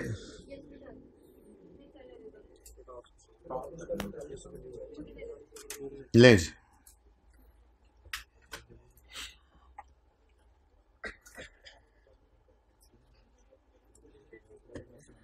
इस वजह से ज़रा पता है, फिर मैं पास पेपर 3 और 4 डिस्कस नहीं कर सका, फिर मैं मोहानी मैन्युफैक्चरिंग पे चला गया था, ठीक है। 20 मिनट ज़्यादा ही लग गए, कोई नहीं, बात समझ आना चाहिए, ठीक है। हम बिल्कुल ऑन ट्रैक हैं अल्हम्दुलिल्लाह। मैंने आपको बता दिया गिनी चुनी चीज़ें। ईपीएस 6 दिन का टॉपिक, मेरे हिसाब से 7 लगा दें आप, मतलब 6 दिन का मेरे साथ। एनपीओ का टॉपिक 7-8 दिन का, कैश फ्लो का 10-11 दिन का, फ्रेमवर्क 1 दिन लगता है, 2 लगा लो, तो हम ऑन ट्रैक हैं अल्हम्दुलिल्लाह, ठीक है।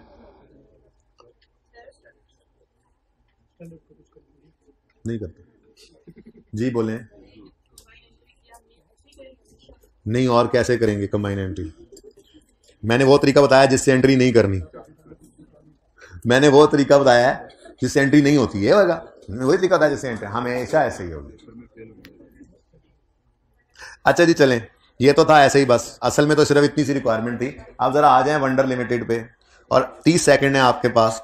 रिक्वायरमेंट मैंने खुद से ऐड की थी वंडर लिमिटेड में, कितने गया, ये रहा जी। जर्नल एंट्रीज रिक्वायरमेंट एफ मैंने खुद अपने हाथों से ऐड की थी, ये पेंडिंग नहीं है, ये करें जल्दी से 30 सेकंड में। एंट्रीज आपकी ये वर्किंग सामने आपके, ये वर्किंग वन जिससे सारा काम हुआ है, उसी वर्किंग वन से आपकी जर्नल एंट्रीज होने लगी है, जल्दी करें।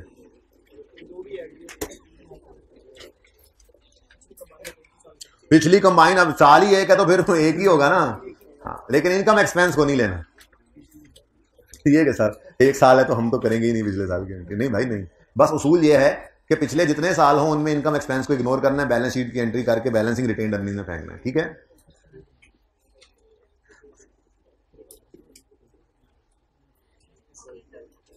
गुड, इतना सही काम है। वो तो मैंने सवाल बनाया था ना, जिस वजह से थोड़ा गड़बड़ किया हमने, ज्यादा से ज्यादा ताकि समझ आए, इतनी सी बात ही होती है नॉर्मली। जी बच्चों, मैं तो कहता हूं हर सवाल में ये रिक्वायरमेंट साथ ऐड करते जाएंगे, ठीक है ना, बेहतरीन हो जाना काम। सुभान अल्लाह जी।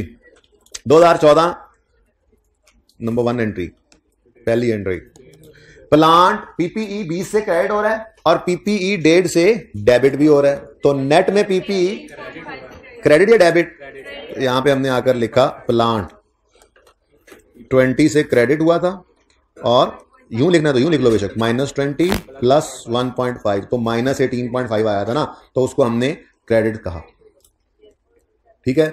उसके बाद और कुछ है ही नहीं बैलेंस शीट आइटम, तो बैलेंसिंग फिगर पे डेबिट साइड पे आ रही है, ठीक है। तो रिटेन अर्निंग्स, ये बैलेंसिंग फिगर 18.5, ठीक है जी, ये पहली एंट्री हो गई। और ये जितने साल पिछले थे ये उनकी कंबाइन एंट्री होती है, हो गई जी। उसके बाद 15 के साल का कॉपी पेस्ट होता है, आपको पता है, तो दूसरी एंट्री होगी पीपीई डेबिट डेप्रीसिएशन, तो वर्किंग पहले कर लेनी है भाई, ये तो 1 मिनट का काम रह जाता है उसके बाद जर्नल एंट्री करना। जैसे income statement balance sheet change equity बनाना 1 मिनट का काम है, नोट बनाना भी आपके लिए अब 1 मिनट का काम है, मसला जब एंट्रीज का ध्यान से कर लेना, वो चीज के ऊपर सारा सवाल खड़ा हुआ, इवन एंट्रीज भी वहीं से हो रही है, ठीक है। तो 2 से, और तीसरी एंट्री कुछ बच्चों ने कंबाइन की होगी, मेरे ख्याल में अलग अलग ही शो करनी ज़्यादा बेहतर है। जनरल एंट्रीज हो रही है ना जी, जनरल एंट्रीज वहाँ पे बाद में फिर प्रॉफिट एंड लॉस में बेशक हो जाए कंबाइन जी। PPE debit depreciation expense credit 6 रुपये से, ठीक हो गया जी। लें जी, ये आपने जनरल एंट्रीज करना भी सीख ली IAS 8 के टॉपिक में।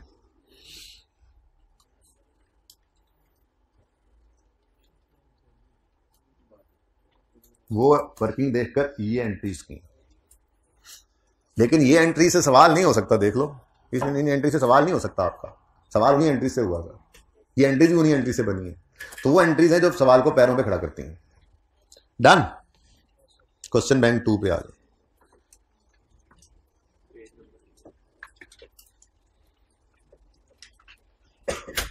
पेज नंबर 416,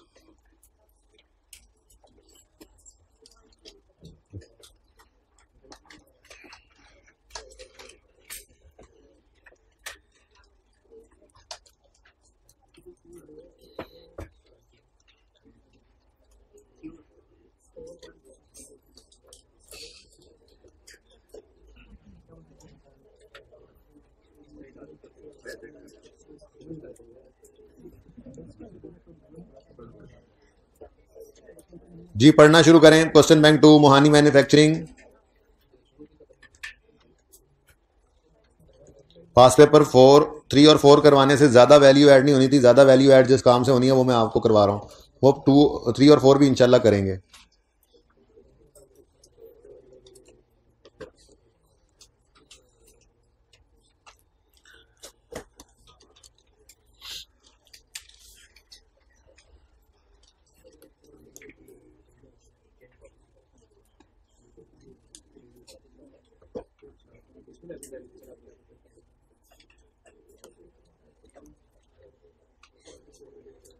अच्छा जी, साथ में हमारा दोस्त कहाँ है? ओहो, दोस्त नाराज हो गया, तो दोस्त भला जी हाँ, ये साथ ओपन रहता है हमेशा, ये तो हमने सीने से लगा के इसको रखा हो। Mohani Manufacturing Limited is engaged in manufacturing of spare parts for motor car assemblers. The audited financial statements for the year ended 31 December 14 disclosed the following profit and retained earnings 21 और 89. हम रिक्वायर कर रहे हैं हमसे prepare extract showing movement in retained earnings as would appear in statement of changes in equity for the year 31 December 15 के साल की change in equity मांग रहा है, ठीक है। 14 की नहीं बनाएंगे ना, उसने कंपैरेटिव नहीं कहा, क्यों? साइलेंट हो तो कभी भी नहीं बनाते। जरा बात क्लियर रखो, ये नहीं ये रूल बना लो साइलेंट है तो कंपैरेटिव बनेगा, नहीं। मैंने IS 1 के साथ चेंज इन इक्विटी का टॉपिक जब करवा रहा था चैप्टर, वहां पे जहां जहां 2 साल की बनी हुई थी लिखा नहीं था, मैंने लिख कर कहा था कि ये लिखा होगा सवाल में। तो किसी और टॉपिक के अंदर जब तक कंपैरेटिव खुद से ना कह दे हमने नहीं बनाने होते। IS 8 वो वाहिद टॉपिक है जिसमें कहे या ना कहे कंपैरेटिव बनेगा, क्योंकि IS 8 में हमने उसूल बना लिया है अपना। इनकम स्टेटमेंट बनेगी 2 साल की, चेंज इन इक्विटी बनेगी 2 साल की और बैलेंस शीट बनेगी 3 साल की। सवाल ये बात कहे ना कहे हमने ये ऐसे ही करना होगा, ठीक है।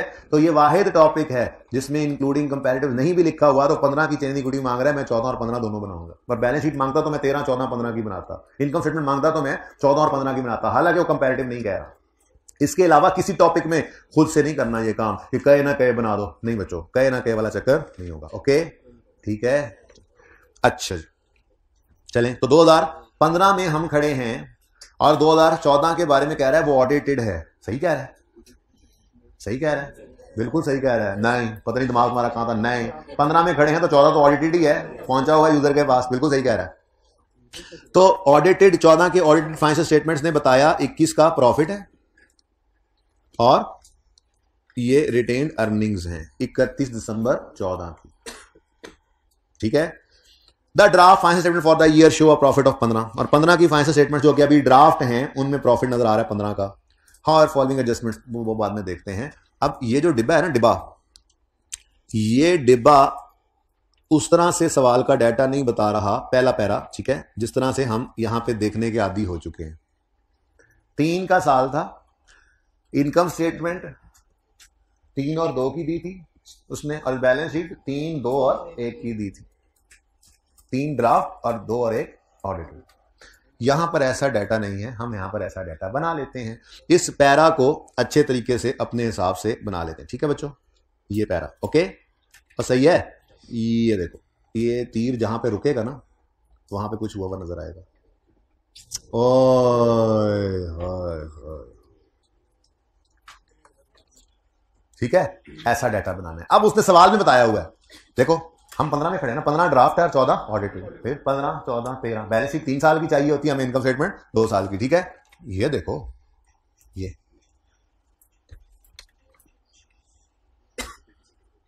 ऐसे से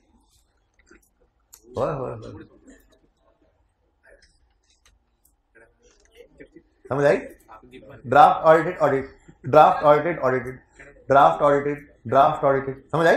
ये प्रैक्टिस क्वेश्चन 1 है जिसने साथ रहना है, ठीक है। हम तो ऐसा डाटा उधर भी बना रहे हैं, ठीक है। चलो अब क्या कह रहा है वो कह रहा है draft audited financial statements of 14 disclose profit of 21 million and retained earnings of 89 million, लिखा हुआ है जी। ये देखो, ये बच्चों the audited financial statements shown, ये वाली लाइन। तो 14 की फाइनेंशियल स्टेटमेंट्स के अंदर प्रॉफिट नजर आएगा 21 मिलियन, रिटेन्ड अर्निंग्स 89 मिलियन, 21, 89, कुछ गलती इसमें नजर आ रही है? सही लिखा ना उन्होंने कहा था, ओके। नेक्स्ट वो कहता है the draft financial statements for the year, for the year का मतलब जिस 15 के अंदर चल रहे हैं, ठीक है, शोड 15 मिलियन प्रॉफिट, ठीक है। ये रिटेन्ड अर्निंग्स गिवन नहीं है, बस ये सवाल का डाटा है। अब हम खड़े कहां हैं? 15 में। रिटेन्ड अर्निंग्स बनाएंगे जो उसने कही है 14 और 15 की, लेकिन उसका स्टार्टिंग पॉइंट होना है 13 का क्लोजिंग।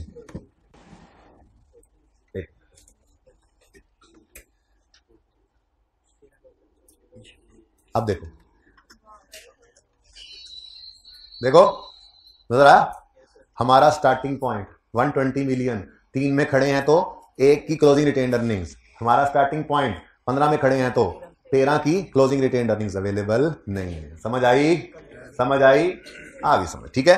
तो ये फिगर अवेलेबल नहीं है। इसको निकालने के लिए कल दो तरीके सिखाए थे, या लेजर बनाओ 14 के साल का रिटेन अर्निंग्स का, या कॉलम ज्यादा कंफर्टेबल फील हुआ था कि प्रैक्टिस चल रही है। बाकी रिटेन अर्निंग्स का लेजर भी इंशाल्लाह कैश फ्लो के टॉपिक में हर सवाल में बनेगा तकरीबन, तो वहां उसकी प्रैक्टिस भी खूब हो जाएगी। फिर उसके लिए फिर उसमें भी कंफर्टेबल हो जाएगा, फिर आप इनडिफरेंट हो गए, जो मर्जी करा लें सर, लेजर कराएं। फिलहाल चूंकि ज्यादा काम ये हुआ तो मैंने इसी तरह से आपको करवा दिया, ठीक है। तो रिटेन अर्निंग्स का कॉलम मिसिंग फिगर्स के लिए हम बनाते हैं 2014 का। ओपनिंग 1 जनवरी 14, क्लोजिंग 31 दिसंबर 14, और इसके दरमियान प्रॉफिट ऑफ 14। सवाल में रिटेन अर्निंग डिविडेंड नहीं है। पहले पॉइंट में स्टॉक की एडजस्टमेंट है, दूसरे पॉइंट में प्रायर ईयर एरर है, ठीक है, जिसके अंदर कोई डेप्रीसिएशन का मसला है, ठीक है। इसका मतलब डिविडेंड तो नहीं, ओके। अब सवाल के अंदर हमें 31 दिसंबर 2014 की रिटेन अर्निंग्स गिवन है 89, और हमें 14 के साल का प्रॉफिट भी गिवन है 21। तो बैलेंसिंग फिगर कितना जी? यही तो हमें चाहिए था। ये सवाल का हिस्सा है, ये जवाब नहीं है। असल में ये फिगर मिसिंग थी ना जी, ठीक है। तो ये फिगर हमने निकाल ली वर्किंग नंबर 1 करके, यानी अब हमारी एंट्रीज वाली है जो भी वर्किंग हुई है वो वर्किंग 2 होगी, ठीक है। और भाई सही है। तो ये हमने क्या किया, मोहानी वाले सवाल को बेहतर किया। सवाल पूरा किया, अभी तो जवाब तो बाद में आएगा, ठीक है। तो ये हमने ना सवाल को जरा बेहतर लिखा हुआ था, हमने जरा बेहतर तरीके से लिख लिया ताकि हमें बिल्कुल वैसे ही नजर आ जाए जिस तरह से हमें प्रैक्टिस क्वेश्चन 1 नजर आया करता था, ठीक है। ओके बच्चों, इसकी पिक्चर ले लें अगर लेनी हो तो, ठीक है।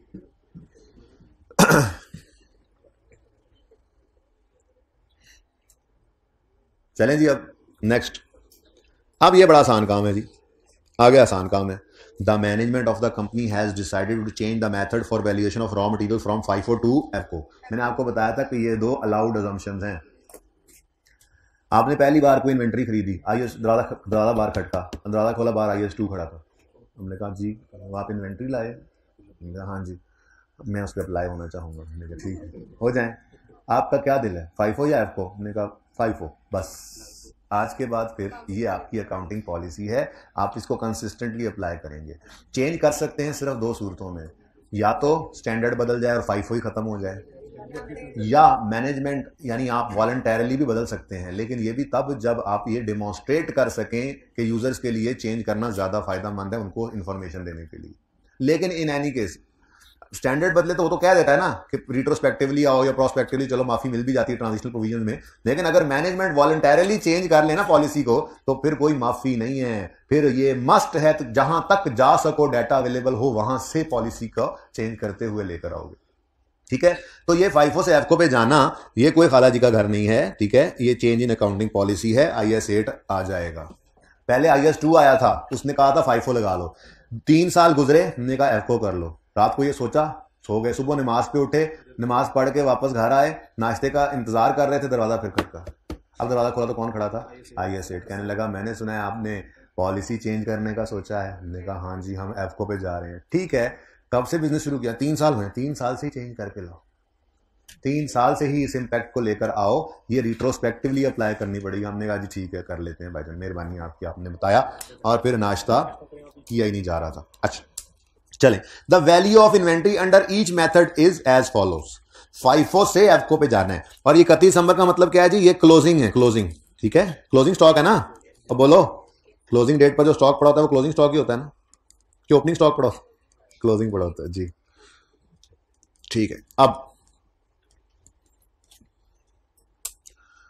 तुम ये जो जा रहे हो बड़ा दुख दे रहे हो, ठीक है, ये बहुत अहम बात थी। चलें जी शुरू करते हैं। FIFO से FIFO पे जाएं तो 13 का स्टॉक 37 से 35 पर आ रहा है, मतलब डिक्रीज हो रहा है बाय 1.5, ऐसे ही है। अब बोलो, यानी जो हमने पहले किया था उससे जब चेंज करते हैं तो चुप कर जाए, अहम बात है, तो स्टॉक कम हो गया 1.5। अगले साल 42 से 44 पर चला जाएगा तो इंक्रीज बाय 2.2, ठीक है, ओके। और तीसरे साल 58 से 54 पे आया तो डिक्रीज बाय 4, ठीक है जी, 4.0। अब मैंने तो पहले ही क्लोजिंग स्टॉक के बारे में कहा था कि उसकी एंट्री डायरेक्ट कर लिया करो, ठीक है। लेकिन IS 8 के सवाल में मैं और भी आगे जा रहा हूं। मैं कह रहा हूं एंट्रीज तो उसने मांगी ही नहीं है, अगर तो सवाल में उसने जनरल एंट्रीज मांगी होती तो फिर भी परेशानी थी, ठीक है। हमसे तो उसने कहा है कि आप स्टेटमेंट ऑफ चेंज इक्विटी का रिटेन्ड अर्निंग्स का कॉलम निकालो, तो स्टॉक का इंपैक्ट सिर्फ प्रॉफिट पे देख लेते हैं। अब एक बार थोड़ी सी बात की थी आपसे कि क्लोजिंग स्टॉक और प्रॉफिट का रिलेशन डायरेक्ट होता है, लेकिन आपने कि क्लोजिंग स्टॉक बढ़े तो प्रॉफिट बढ़ता है, कम हो तो कम होता है, सेल पे भी बात की थी, लेकिन आप कहाँ याद रखते हैं। इसलिए नहीं, मुझे तो इसलिए दोबारा लिखना पड़ा। रूल 1 याद है, इनकम बढ़े तो प्रॉफिट बढ़ता है, इनकम कम हो तो प्रॉफिट कम होता है, एक्सपेंस बढ़े तो प्रॉफिट कम होता है, एक्सपेंस। ये तो अप्लाई कर रहे थे, आज रूल 2 पढ़ने लगे, ठीक है। रूल 2 में क्लोजिंग स्टॉक और प्रॉफिट का रिलेशन है, लेकिन ये बात हम प्रूव करेंगे फिर आएंगे, ठीक है। एग्जाम्पल दोबारा, sales cost of sale, sales 150, cost of sale opening stock 5, purchase 98, closing stock 18, 85 का कॉस्ट ऑफ सेल आया और जीपी आ गया 65। अब हम क्लोजिंग स्टॉक को कम करते हैं, ठीक है जी। क्लोजिंग स्टॉक को हम कम करते हैं, बाकी चीजों को सेम रखना है। घर पे ना ओपनिंग स्टॉक के लिए ये एक्सरसाइज देकर भेजूंगा, आप खुद करेंगे, ठीक है ना। मैंने तो पता है आपको एक ही रूल याद कराना होता है और आपको भी कहता हूं वही करो, लेकिन कुछ लोगों को तकलीफ होती है, वो घर पे फिर ओपनिंग स्टॉक को बाद में देख लेना, ठीक है। अभी देखो, क्लोजिंग स्टॉक को कम करके ले आओ 11 पे, ठीक है। अब क्लोजिंग स्टॉक 11 पे आया तो कॉस्ट ऑफ सेल कितनी हो गई? 114 हो गई। बोलो यार कैसे हो सकता है ये? टार्जन बन रहा है 92। अच्छा इधर देखें जी, क्लोजिंग स्टॉक कम होने से कॉस्ट ऑफ सेल बढ़ी है, लेकिन इस इंपैक्ट को याद नहीं रखना, ये मुश्किल है। कभी करना पड़ा, जैसे आज घर पे नोट बनाओगे क्वेश्चन बैंक 3 करते हुए, तो इसी सवाल का नोट बनाना है, तो उस वक्त कॉस्ट ऑफ सेल पे इंपैक्ट सोचने के लिए ये करना पड़े शायद आपको, लेकिन फिलहाल मैं इस तरफ ले जाना नहीं चाह रहा, ठीक है। क्लोजिंग स्टॉक के कम होने से कॉस्ट ऑफ सेल क्यों बढ़ती है? क्योंकि क्लोजिंग स्टॉक माइनस होने वाली फिगर है ना, तो ये फिगर कम होगी तो कॉस्ट ऑफ सेल तो बढ़ना ही है। लेकिन आप इसको ना सोचें, इस वक्त मैं जो रूल लिखवाना चाह रहा हूं वो क्लोजिंग स्टॉक और प्रॉफिट के रिलेशन का रूल है, ठीक है। तो कॉस्ट ऑफ सेल 92 आई, आपने 150 में से 92 को माइनस किया तो, यानी कि अगर क्लोजिंग स्टॉक कम होगा तो प्रॉफिट भी कम हो जाएगा, ठीक है। तो क्लोजिंग स्टॉक और प्रॉफिट का रिलेशन डायरेक्ट, लेकिन पक्का करते हैं, इस बात को पक्का करते हैं। और क्लोजिंग स्टॉक वही रखो, क्लोजिंग स्टॉक 18 जी। अच्छा अब एग्जांपल बदलते हैं, बाकी सब चीजें रिमेनिंग सेम, क्लोजिंग स्टॉक को बढ़ाते हैं, बढ़ा के कर लेते हैं 29 जी। बताओ कॉस्ट ऑफ सेल, अच्छा अज्यूम करके बता दी थी इसने, बदतमीज जी। 74 ले जी, 74 कॉस्ट ऑफ सेल है, 150 में से 74 माइनस करें तो 76, यानी क्लोजिंग स्टॉक बढ़ाने से प्रॉफिट भी बढ़, उसकी वजह होती है कि माइनस होने की फिगर है ना, कॉस्ट को कम करती है तो प्रॉफिट। लेकिन ऐसे नहीं सोचना, डायरेक्ट सोचना है। ये सामने आपके आ गया सामने, क्लोजिंग स्टॉक बढ़े तो प्रॉफिट बढ़ता है, क्लोजिंग स्टॉक कम करें तो प्रॉफिट भी कम होता है। क्लोजिंग स्टॉक बढ़ाया प्रॉफिट बढ़ा, क्लोजिंग स्टॉक कम किया प्रॉफिट कम हुआ, ठीक है। तो रूल नंबर 2 आज हम क्या लिख रहे हैं?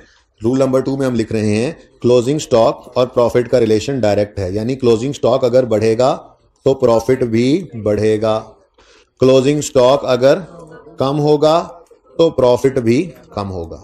अच्छा अब देखो बच्चों, हमने ना स्टेटमेंट ऑफ चेंज इक्विटी सिर्फ इस सवाल में बनानी थी, जिसमें सिर्फ प्रॉफिट को सही करना है, तो प्रॉफिट लॉस अकाउंट बनाने थोड़े चले जाएंगे, प्रॉफिट पे इंपैक्ट डायरेक्ट यहीं पर ले लेंगे, चेंज इक्विटी में तो प्रॉफिट आता है, बोलो। इसलिए सिर्फ इंपैक्ट ही देख लेते हैं, एंट्रीज की तरफ मैं लेके नहीं जा रहा, ठीक है। तो हम एक वर्किंग करेंगे, उस वर्किंग में हमने क्या करना है? उस वर्किंग में हमने इंपैक्ट ऑन प्रॉफिट निकालना है इस स्टॉक के अंदर होने वाले पॉलिसी चेंज का, ठीक है, ओके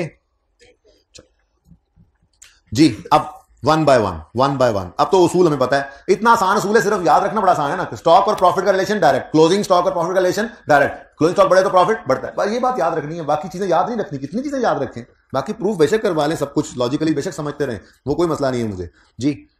31 दिसंबर 13 का क्लोजिंग स्टॉक 1.5 रुपए से कम हुआ, क्लोजिंग स्टॉक कम हुआ तो 13 का प्रॉफिट भी कम हो जाएगा 1.5 से। ये जी क्लोजिंग स्टॉक है ऑफ 2013, ठीक हो गया। नेक्स्ट 14 का क्लोजिंग स्टॉक इंक्रीज हो रहा है 2.2 से, क्लोजिंग स्टॉक अगर 14 का बढ़ा है तो प्रॉफिट भी बढ़ेगा 2.2 से, ठीक है। तो क्लोजिंग स्टॉक ऑफ 2014, ठीक है। आगे बढ़े जी। 15 का क्लोजिंग स्टॉक 4 रुपए से कम हो गया, क्लोजिंग स्टॉक कम होने से profit closing stock of 2015 closing stock of 2015 4 रुपए से कम हुआ, जिस वजह से 2015 का प्रॉफिट भी 4 रुपए से कम हो जाएगा। ठीक है जी, यहां तक कोई मसला तो नहीं है। नेक्स्ट, एक बात तो हम भूल ही गए कि जो एक साल का क्लोजिंग स्टॉक होता है वही अगले साल का ओपनिंग स्टॉक बनता है।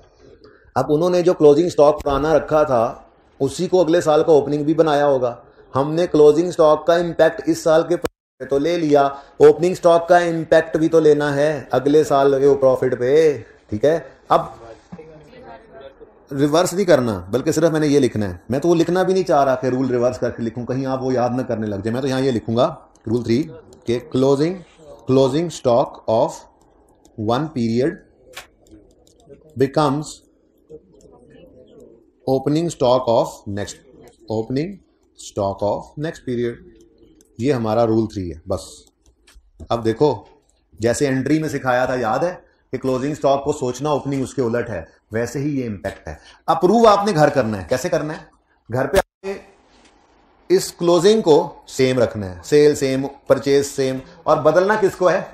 ओपनिंग को बदलोगे तो आपको नजर आएगा ओपनिंग बढ़े तो प्रॉफिट कम होता है, ओपनिंग कम हो तो प्रॉफिट बढ़ता है, क्योंकि इसका रिलेशन इनवर्स है, क्योंकि ये ऐड होने वाली चीज है। लेकिन इतनी बातें याद नहीं करनी, सिर्फ एक बात याद रखनी। कोई पूछे ओपनिंग स्टॉक और प्रॉफिट का रिलेशन, आप कहोगे नहीं हमें नहीं पता, कभी नहीं। आपको कहे ओपनिंग स्टॉक और प्रॉफिट का रिलेशन बताओ तो आप कहोगे हमें नहीं पता, हमें तो सिर्फ पता है क्लोजिंग स्टॉक और प्रॉफिट का रिलेशन। क्लोजिंग स्टॉक बढ़े तो प्रॉफिट बढ़ता है, कम हो तो ओपनिंग का इसके ऑपोजिट। उस वक्त सोच लेंगे जब जरूरत पड़ेगी। ठीक है, अब बड़ी सादा सी बात बताऊंगा।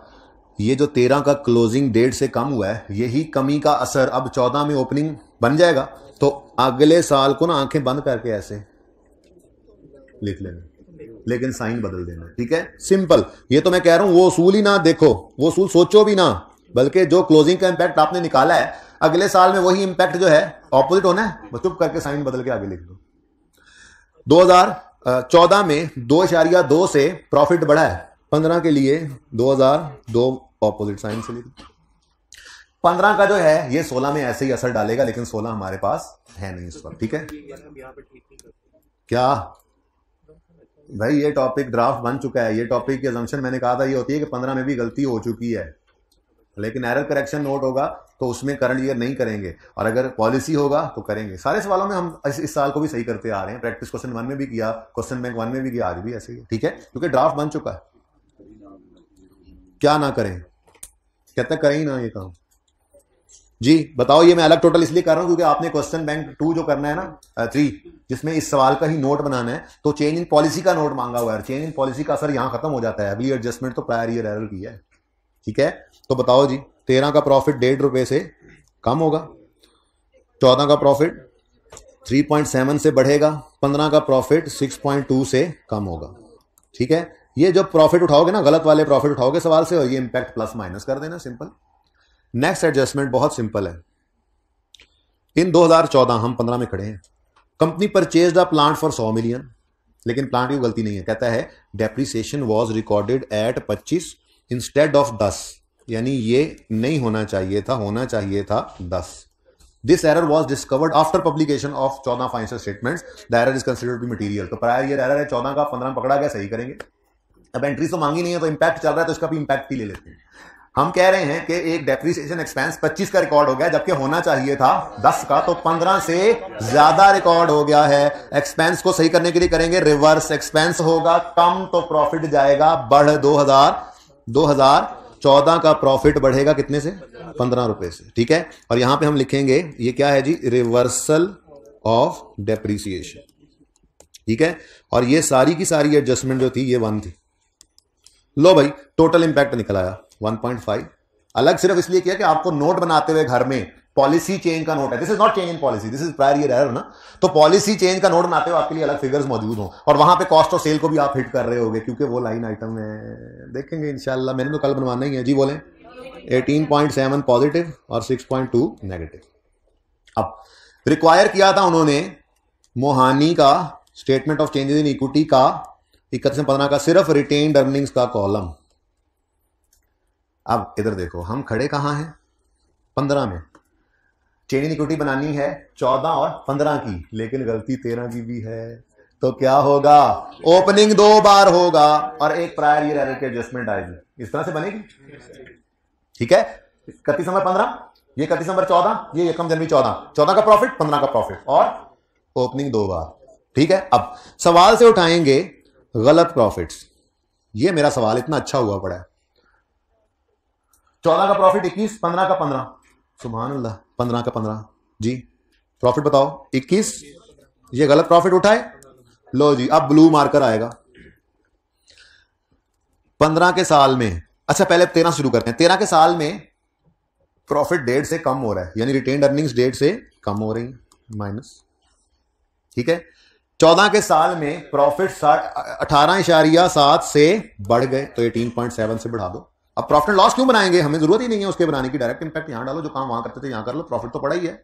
ठीक है, और 15 के साल में 6.2 से प्रॉफिट, पर इंपैक्ट क्या है, नेगेटिव, प्रॉफिट कम हुआ है, इंपैक्ट ऑन प्रॉफिट की वर्किंग है ना ये। Okay done. अब स्टार्टिंग पॉइंट वाज मिसिंग, क्या, यकम जनवरी 14 की रिटेन्ड अर्निंग्स, यही 31 दिसंबर 13 वाली जो हमने निकाली थी, तो 68 को यहां पे लिखना है और फटाफट बताओ, ये बन गया 66.5,000, उसके बाद इसको 39.7 करोगे और ये टोटल आ जाएगा 106.2, फिर इसको कितना बनाओगे 8.8 और यहां पे आ जाएगा टोटल पूरा। अब यहां पर ये भी रीस्टेटेड, ये भी रीस्टेटेड और ये भी रीस्टेटेड। ले जी आपका सवाल हो भी गया। ठीक है, ये वर्किंग 2 हुई है, बस वर्किंग 1 से तो हमने सिर्फ ये निकाला था ना, वर्किंग 1 से सिर्फ ये फिगर निकाली थी, वो पहले ही आप नोट कर चुके हैं। ठीक है, वैसे नजर भी आ रही है वर्किंग 1, ऊपर सवाल बेहतर हुआ था, बस इतना सा सवाल है। ठीक है, पिक्चर ले लीजिए। नोट आपने बनाना है, बड़ा टेक्निकल है इसका नोट, क्योंकि कॉस्ट ऑफ सेल पे इंपैक्ट भी शो करना है। Cost of sale is a line item ना, तो हम बता रहे हैं इनकम स्टेटमेंट में ये चीजें हरकत देंगे। ठीक है ना, और फिर प्रॉफिट का इंपैक्ट भी, फिर बैलेंस शीट के अंदर स्टॉक के ऊपर भी इंपैक्ट दिखाना है। अच्छा, एक टेक्निकल नोट है, जाहिर है मैंने कल बनवाना है। वैसे पास पेपर 3 में कुछ भी नहीं था, बस एक फिक्स एसेट रिड्यूसिंग बैलेंस है, 4 साल पहले गलत डेट से डेफिसिट होने लग गया था, तो हर साल की डेफिसिट निकालनी पड़ी आपको। फिर उसके बाद हाँ, ज्यादा अच्छा सवाल फखर वाला है, वो तो मैं लाजमी कल फखर महसूस करूंगा करवाते हुए, वो लाजमी करेंगे। उसमें हमने इन्वेस्टमेंट प्रॉपर्टी मॉडल चेंज किया था। ठीक है, तो बहरहाल वो दोनों सवाल भी होंगे और ये नोट भी बनेगा। अच्छा जी, ये हो गया ना नोट। अब पता नहीं अब ये नजर भी आएगा या नहीं, ये क्या नजर आने है?